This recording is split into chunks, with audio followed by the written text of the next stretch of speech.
chave de ouro, teremos a conferência magna. Acadêmico Geraldo Wilson da Silveira Gonçalves. O conferencista, Dr. Ailton Benedito de Souza, será apresentado pela presidente da mesa, a acadêmica Maria Helena Pitombeira, que é médica hematologista, professora titular de Clínica Médica da UFC, professora emérita da UFC e membro titular da Academia Cearense de Medicina. Com a palavra, a acadêmica Helena Pitombeira.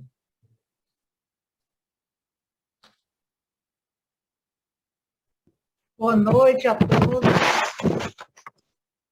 É com muita honra que cumpro a incumbência de presidir a Conferência Magna Acadêmico Geraldo Wilson da Silveira Gonçalves, na abertura da 19ª edição da Bienal da Academia Cearense de Medicina, que será proferida pelo Dr. Ailton Benedito de Souza. O Dr. Ailton Benedito de Souza é um brasileiro que tem como profissão a fé, a esperança e a caridade. É procurador da República, procurador-chefe da Procuradoria da República em Goiás e um conhecido defensor no que tange, abre aspas, a inviolabilidade do direito à vida, à liberdade, à igualdade, à segurança, à propriedade, fechado. Direitos assegurados e protegidos pelo Estado, cita o artigo 5º da Constituição. O doutor Ailton exerceu as funções de Procurador Regional dos Direitos do Cidadão em Goiás, Procurador Regional Eleitoral, Secretário de Direitos Humanos da Procuradoria-Geral da República, Promotor de Justiça do Distrito Federal, Defensor Público da União. Dr. Ailton Benedito de Souza. É uma honra e um grande prazer ouvi-lo. Sobre o tema Covid-19, Direitos Humanos em Quarentena, professor Dr. Ailton, por favor, palavra com o senhor. Primeiramente, boa noite a todos. Eu gostaria de cumprimentar e cumprimento o ilustríssimo presidente da Academia Cearense de Medicina, o senhor Dr. Pedro Henrique Saraiva Leão, ilustríssimo vice-presidente da Academia Cearense de Medicina, presidente da Comissão Executiva da 19ª Bienal da Academia Cearense de Medicina, senhor doutor Janedson Baima Bezerra, ilustríssimo presidente de honra da 19ª Bienal, senhor José Otto Leal Nogueira, ilustríssima presidente desta Conferência Magna de Abertura, senhora doutora Maria Helena Pitombeira, ilustres senhores e senhoras acadêmicos e acadêmicas da Academia Cearense de Medicina, demais senhores e senhoras participantes e espectadores deste evento. Eu cumprimento a todos pela realização desta Bienal, a qual fui honrado pelo convite de proferir a Conferência Magna de Abertura, cujo tema é Covid-19, Direitos Humanos em Quarentena. É uma indagação. Primeiramente, sobre o convite que eu recebi, eu lhes confesso que me senti surpreso quando fui agraciado para proferir essa conferência, dado que, de minha perspectiva, não vislumbrava, a princípio, no que pudesse eu colaborar com os senhores e com as senhoras no evento da área médica. Depois dos esclarecimentos e ponderações do senhor Dr. Janedson Baima, presidente da comissão executiva desta Bienal, compreendi que eu lhes poderia trazer algumas reflexões úteis, desde a minha visão e experiência atuando há 15 anos em prol dos direitos humanos no Ministério Público Federal em Goiás. Eis, portanto, as minhas reflexões, que honradamente, eu destaco, compartilho com os senhores e com as senhoras. Primeiramente, uma breve digressão para nós delimitarmos o conteúdo desta apresentação. Vejamos, a linguagem humana se perfaz mediante signos verbais e não verbais. Cada signo deve nos ensejar o significado e nos remeter ao referente da realidade. O signo é o sinal visual, sonoro ou qualquer outro que indica uma ideia, uma intenção e a representa na esfera mental. Significado é um conjunto de signos que expressa a intenção subjetiva contida no signo. Referente é o objeto, a coisa, o elemento do mundo real. Objetivo ou subjetivo. Aqui o significado e, portanto, também o signo se refere. Se um sujeito sabe de cor e salteado a definição de uma vaca, mas quando lhe mostramos uma vaca, ele não sabe distingui-la de um tatu, ou de uma caixa de fósforo, ou de um reator atômico, o signo que ele usou corresponde apenas a um significado, a uma intenção subjetiva, mas a nenhum elemento da realidade.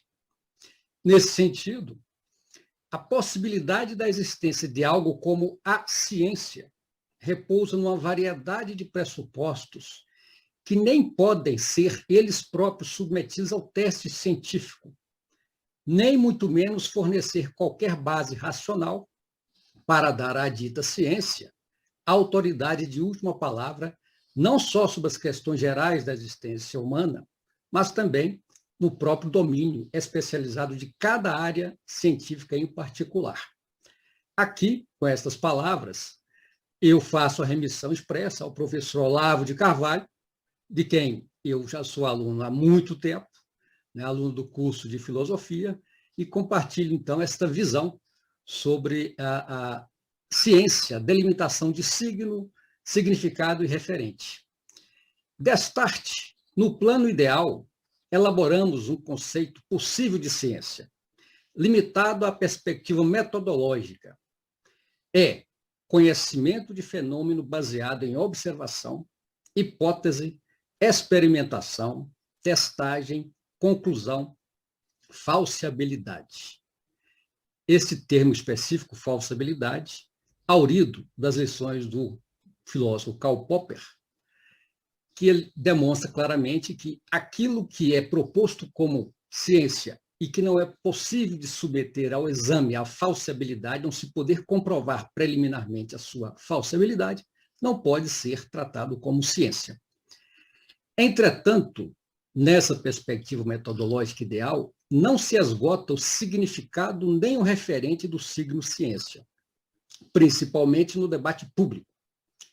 Ora, ciência pode dizer respeito ao método de sua elaboração, ora, significa o corpo sistematizado de princípios, teorias e práticas, ora, compreende os sujeitos que a elaboram, ora, envolve instituições e burocracias que se arvoram, muitas das vezes, suas tutoras. Ora, pertine a seus financiadores, ora, diz respeito aos seus promotores, divulgadores, propagandistas, etc. Submetido sempre, lamentavelmente, algumas vezes, a algum tipo de corrupção da inteligência. Aqui lhes faço a seguinte indagação, a seguinte provocação. Durante a Segunda Guerra Mundial, as armas utilizadas para matar dezenas de milhões de pessoas foram desenvolvidas graças ao acúmulo secular de conhecimento científico.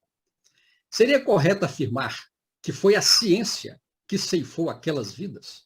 Seguramente a resposta é não.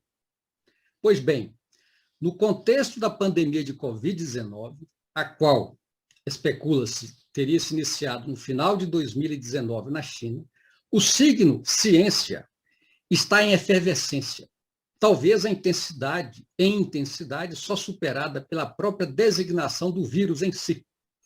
Para se ter uma ideia, ao pesquisar o signo Covid-19, a ferramenta de pesquisa da plataforma Google na internet retorna, na data de ontem, 4,8 bilhões de ocorrências, enquanto o signo ciência retorna 121 milhões de ocorrências.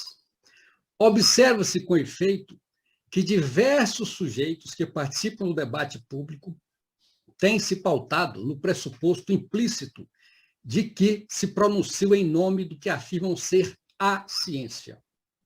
Pronunciamentos que, para eles, consubstanciariam todo o conhecimento relativo à pandemia de Covid-19,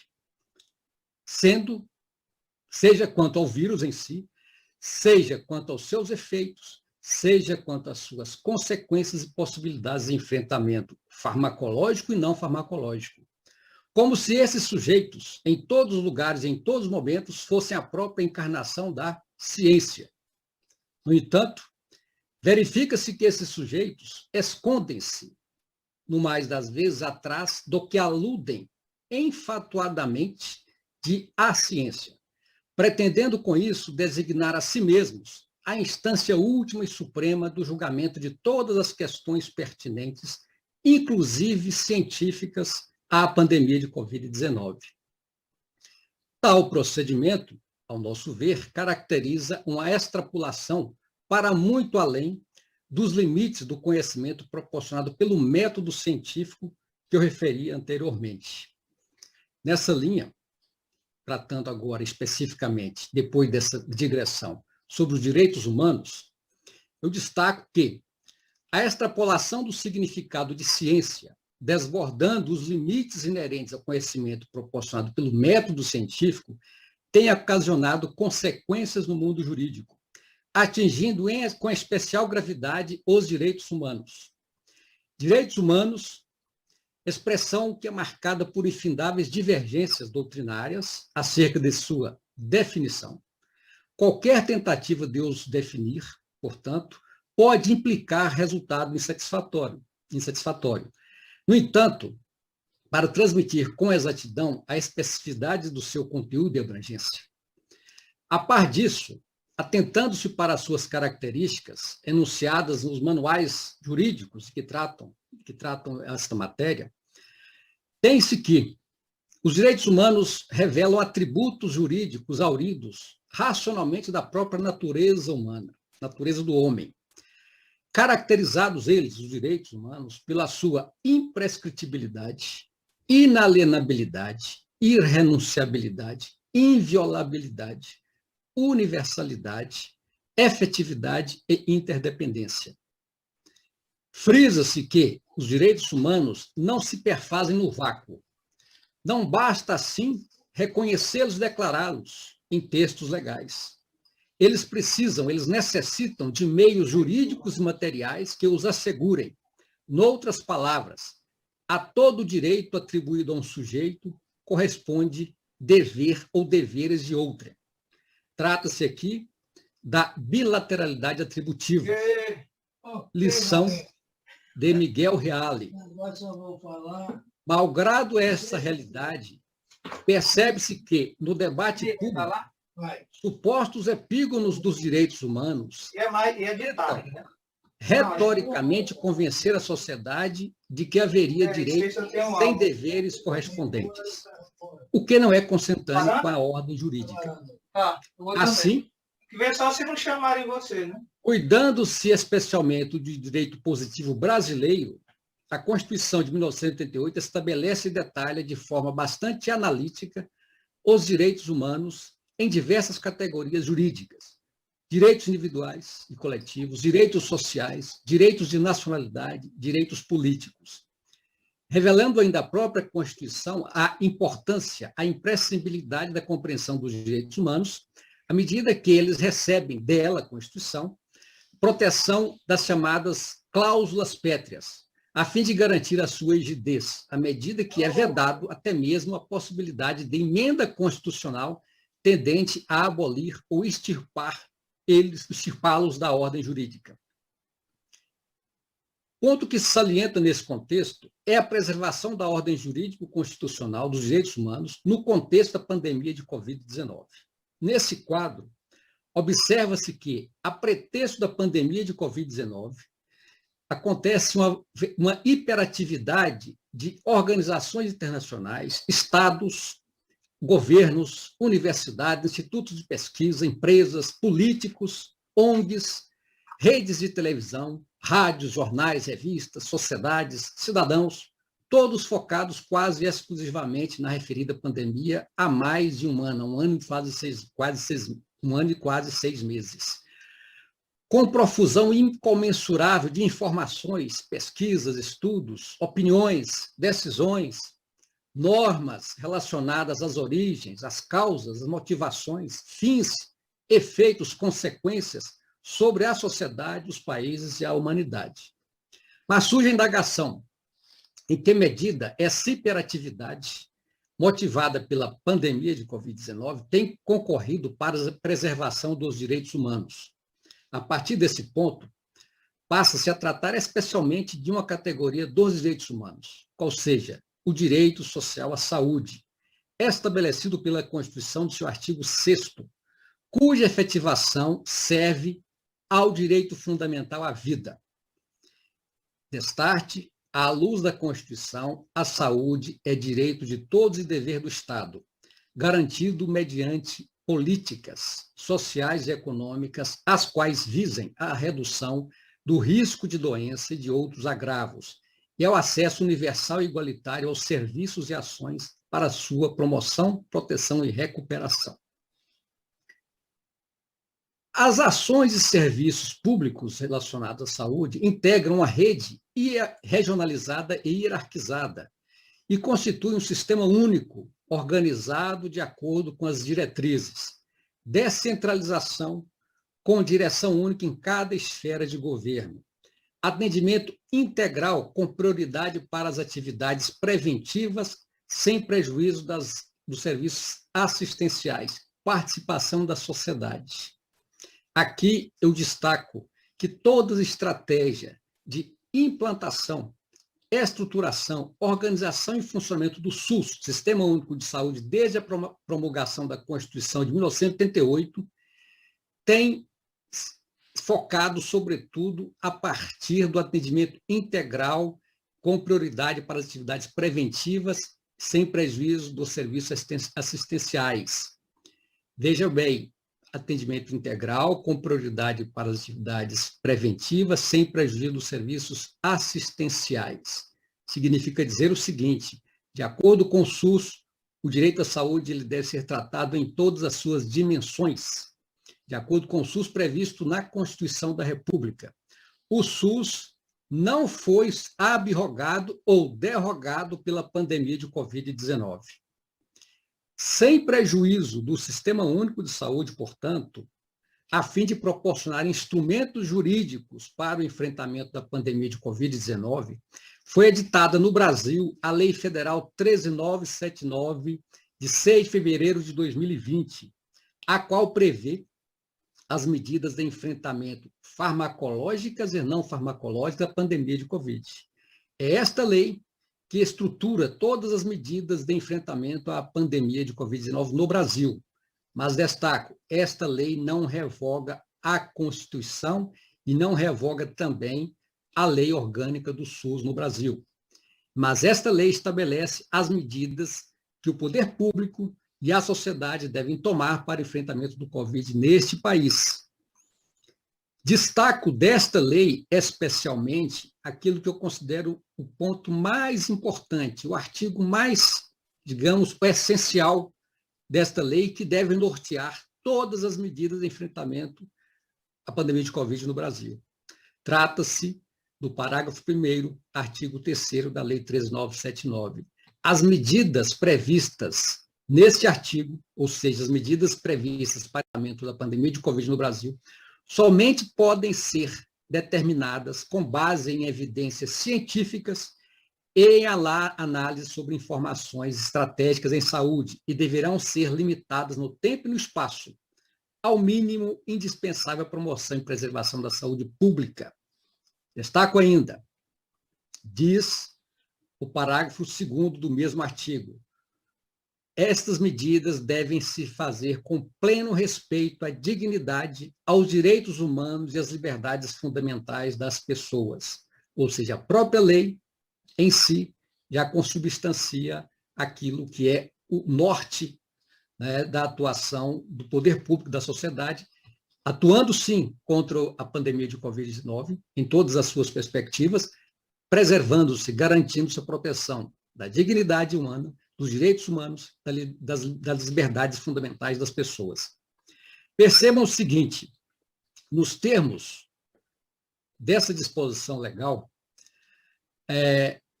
há uma interpenetração, uma interdependência das ciências do ser, por exemplo, a medicina, e as ciências do dever ser, por exemplo, o direito, entre as ciências da ordem do ser e a ordem jurídica.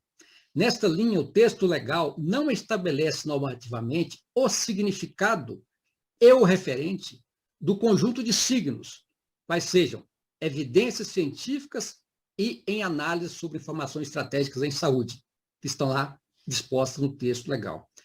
Tais significado e referente devem ser proporcionados pelo cabedal científico, metodicamente elaborado, conhecimento dos fenômenos baseado em observação, hipótese, experimentação, testagem, conclusão e falseabilidade.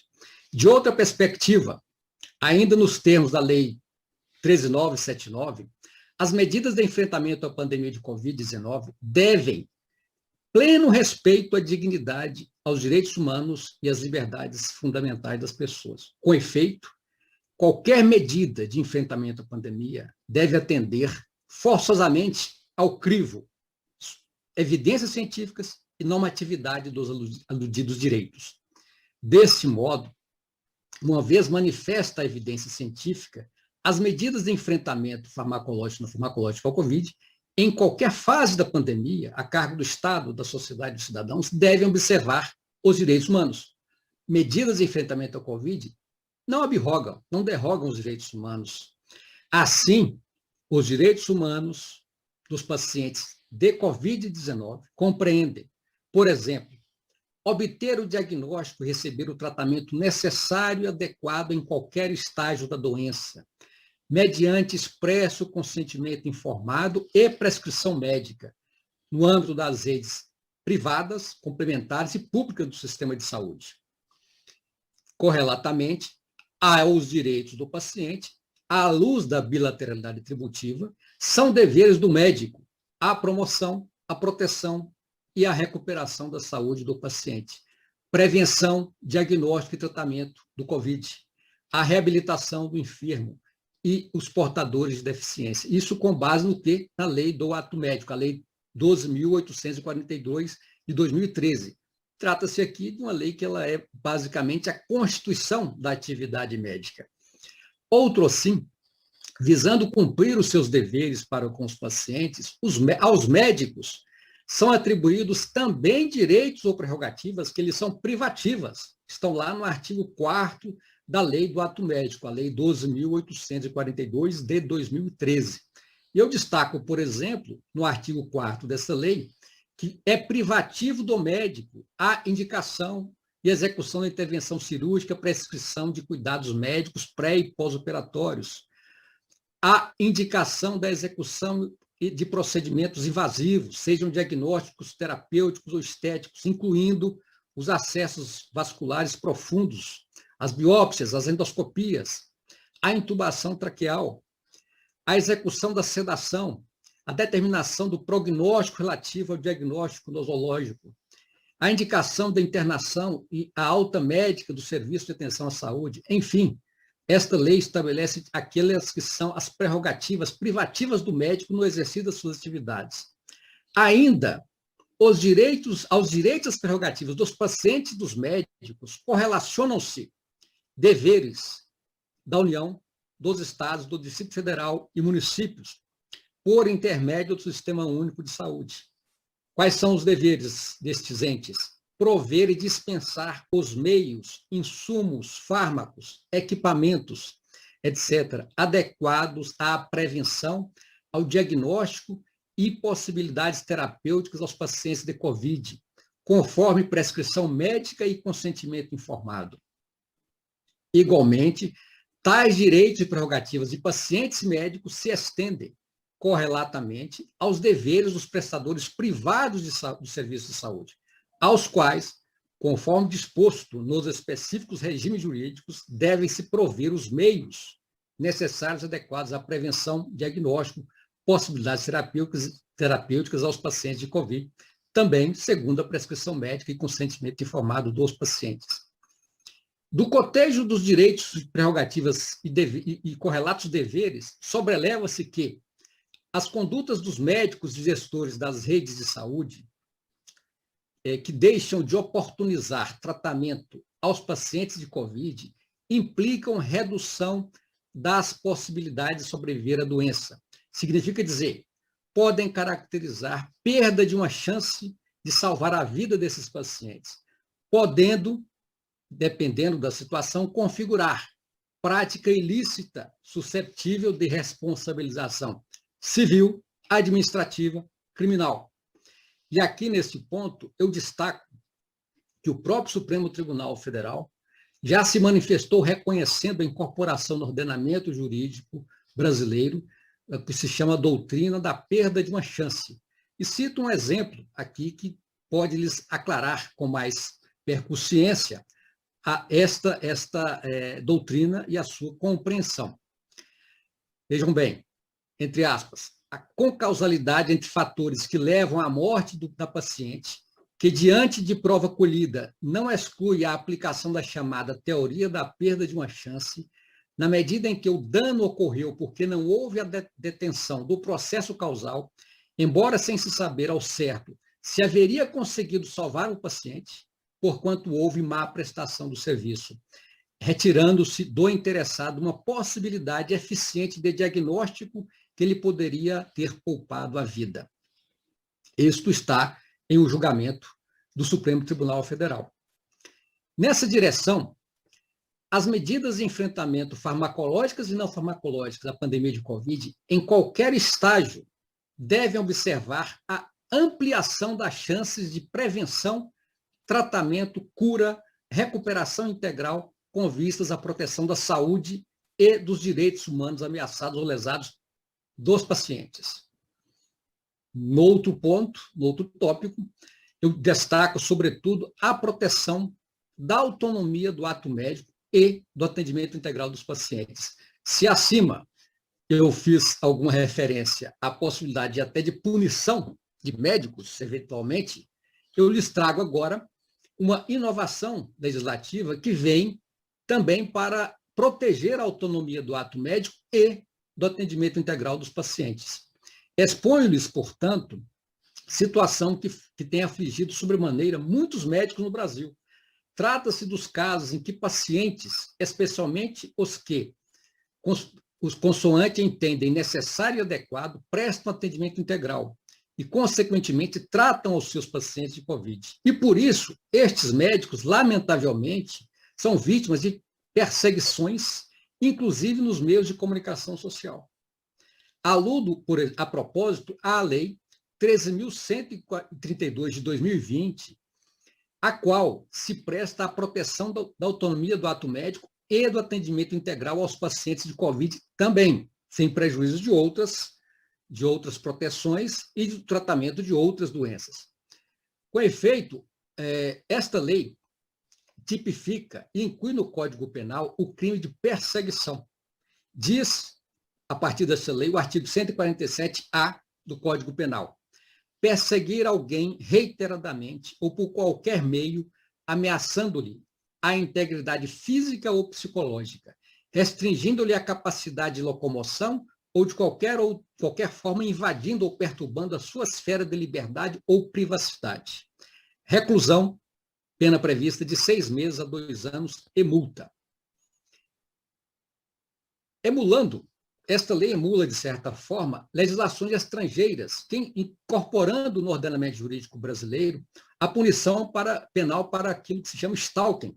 Né? O que seria isso? São as perseguições, o ato ou a instância de seguir o outro furtivamente ou por ofensa de alguma outra forma, ou vagar perto do outro, ou muitas vezes de forma subreptícia, com o objetivo de irritar, assediar esta pessoa que é vítima. Observa-se que a inovação legislativa, portanto, sem prejuízo de outras normas jurídicas, serve à proteção da inviolabilidade de bens jurídicos consubstanciados dos direitos fundamentais albergados pela Constituição, destacando-se aqui especialmente, a título de ilustração, a vida, a liberdade, a segurança, a propriedade, a saúde, o trabalho, o lazer, a educação, etc. Exemplo, presta-se a proteção do exercício de qualquer trabalho, ofício ou profissão, atendidas as qualificações profissionais, conforme a Constituição. Com efeito, protege o exercício autônomo do ato médico e, correlatamente, o direito do paciente ao atendimento integral, com prioridade, como disse antes, para as atividades preventivas, sem prejuízo dos serviços assistenciais. O sujeito deste crime pode ser qualquer pessoa capaz de atingir o autor, atingir a vítima desse crime. O sujeito passivo, qualquer pessoa pode sujeita à condição de vítima desse crime. Qualquer pessoa capaz de sofrer uma perseguição pode ser vítima. Por exemplo, o médico perseguido em suas redes sociais, a fim de que não publique informações, conhecimentos e opiniões relativamente à pandemia de Covid. Ou aquele médico que é acossado para que não exerça autonomamente o ato médico e, consequentemente, não preste atendimento aos pacientes de Covid. Ao paciente que é atormentado para que não busque assistência médica quando estão presentes alguns. Irão em calça, acossar, vexar, atormentar, fazer punir, importunar, reiteradamente implica a conduta que se repete, se renova, por qualquer meio, né? Por qual sujeito ativo atinge a pessoa que é ofendida por esse crime, por exemplo, pela internet, ameaçando a integridade física ou psicológica da vítima, né? Caracterizando, por exemplo, a intimidação mediante a promessa de um malefício grave dirigido à sua incomunidade biopsíquica, restringindo a capacidade de locomoção dessa vítima, né? Invadindo, penetrando hostilmente, né?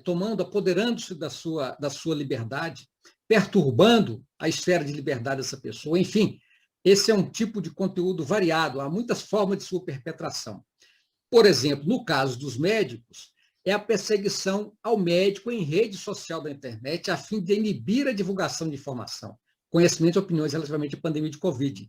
A invasão ou perturbação do exercício autônomo do ato médico, a invasão ou perturbação do livre acesso do paciente de qualquer doença, inclusive Covid, ao tratamento integral pelos serviços de saúde, né? Esse crime é um crime doloso, é a vontade livre e consciente de perpetrar as condutas descritas no tipo penal. A consumação é quando o sujeito passivo toma conhecimento de que está sendo perseguido. É possível a tentativa, né, se iniciada a execução do crime, o agente não o consuma por circunstâncias alheias à sua vontade, né? Esse delito, ele é de ação penal pública, ação penal pública condicionada, significa dizer o seguinte, é o Ministério Público que deve promover a ação penal, mas médicos e pacientes que são atingidos por esse crime devem e podem representar ao Ministério Público ou a mesma polícia para a instauração da persecução criminal dessa pessoa, do autor do crime. Cuida-se de bastante oportuna inovação legislativa colocada à disposição da proteção dos direitos humanos que eu mencionei acima.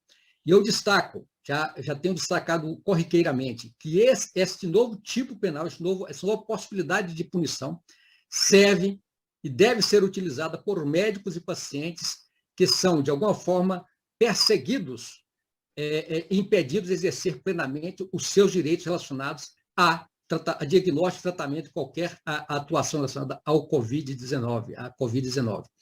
Enfim, diante dessas ponderações, né, eu lhes trago algumas conclusões, né, a partir do que eu mencionei acima, dos seguintes termos. O enfrentamento necessário e adequado à pandemia de Covid depende concomitantemente do conhecimento proporcionado pelas diversas ciências, bem como do respeito aos direitos humanos albergados pela Constituição. Cabe exclusivamente ao médico e ao paciente informado decidir a respeito de diagnóstico e tratamento de qualquer doença, inclusive Covid-19. Cabe aos serviços de saúde garantir o acesso do médico e pacientes aos meios de diagnóstico e tratamento necessário e adequado ao Covid-19. A ordem jurídica protege a autonomia do ato médico e o atendimento integral dos pacientes de qualquer doença, inclusive Covid-19. Cabe às instituições do Estado brasileiro, inclusive ao Ministério Público, tomar sempre as medidas adequadas para garantir que os direitos que são ameaçados ou lesados relacionados à pandemia de Covid-19 sejam protegidos e, uma vez lesados, restabelecidos.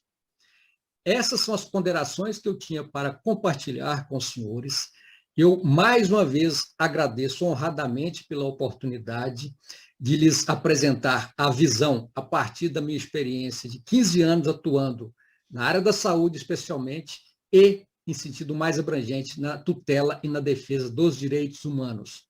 Eu, mais uma vez, agradeço e lhes desejo sucesso nesta empreitada, neste evento e em todas as suas atividades, sobretudo no atendimento àquele que é o destinatário do seu serviço, o destinatário daquilo que os senhores se prepararam tanto, que se preparam tanto, o paciente, o ser humano, que deve ser sempre atendido de modo integral, com vistas à preservação de todos os seus direitos humanos, seus direitos fundamentais.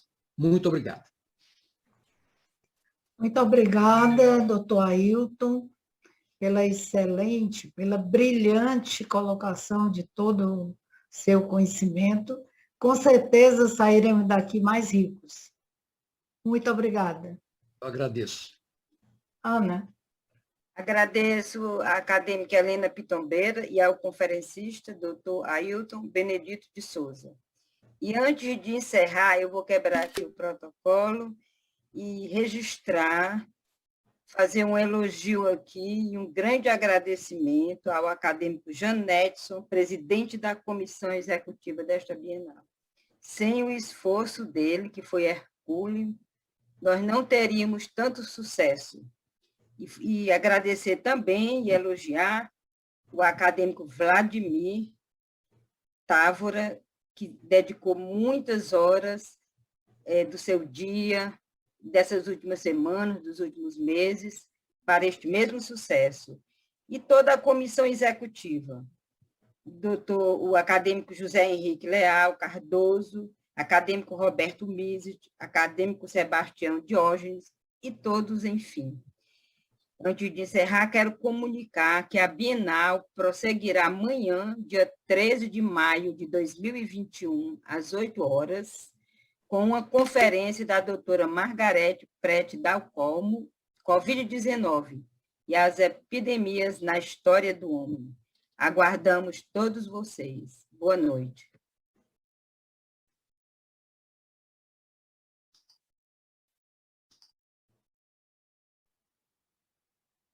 Eu não sei se agora vai ter uma foto panorâmica. Então, está encerrada a sessão. Obrigado, viu, Ana Margarida Rosenberg, pela sua brilhante atuação. Boa noite a todos. Até amanhã. Boa noite, amanhã. Boa noite. Boa noite. Boa noite. Boa noite. Boa noite.